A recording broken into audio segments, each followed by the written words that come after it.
વડાપ્રધાન નરેન્દ્ર મોદીના જન્મસ્થળ અને ઐતિહાસિક નગરી વડનગરને હવે વૈશ્વિક ઓળખ અપાવવા માટે કેન્દ્ર અને રાજ્ય સરકારે કવાયત હાથ ધરી છે.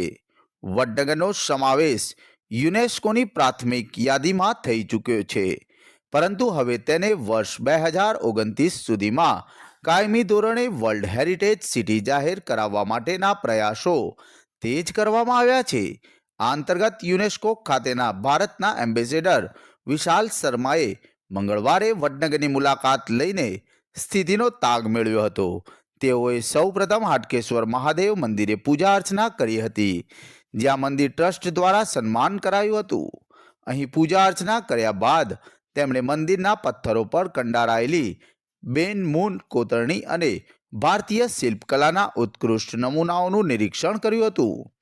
આ મંદિરની જાળવણી અને તેના ઐતિહાસિક મૂલ્ય વિશે તેમણે સ્થાનિક વહીવટી તંત્ર સાથે ચર્ચા કરી હતી.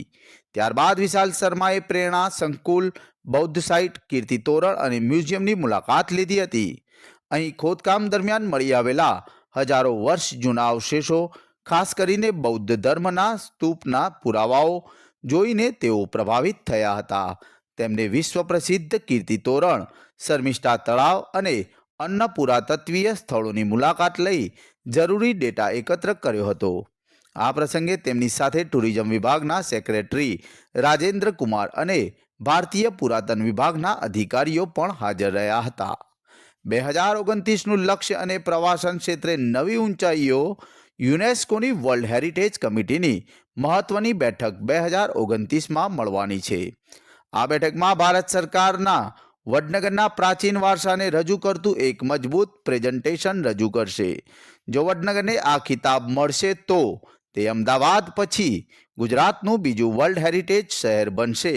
વૈશ્વિક પ્રવાસન નકશા પર વડનગરનું નામ અંકિત થશે, તેમજ વિશ્વભરના પ્રવાસીઓ અને સંશોધકો માટે તે આકર્ષણનું કેન્દ્ર બનશે. વડનગરનું ઐતિહાસિક મહત્વ. વડનગર એક એવું શહેર છે જે સતત વસવાટ ધરાવતું પ્રાચીન નગર માનવામાં આવે છે. વડનગરમાં 2700 કરતાં વધુ વર્ષોથી માનવ વસવાટ છે. શહેર વ્યૂહાત્મક રીતે મધ્ય ભારતને સિંધ તથા ઉત્તર પશ્ચિમે જોડતા વેપારી માર્ગોની વચ્ચે આવેલું છે. ગુજરાતના દરિયાકાંઠાના બંદરો તથા ઉત્તર ભારતના વેપારી માર્ગ વચ્ચે પણ વડનગર મહત્વનું કેન્દ્ર હતું. અહીંના ખોદકામમાં વિદેશી સંસ્કૃતિના અનેક અવશેષો મળ્યા છે. અહીંના કિલ્લાઓ, વાવ, મંદિરો અને બૌદ્ધ સ્તૂપ તેના સમુદ્ર ભૂતકાળની સાક્ષી પુરવાર કરે છે.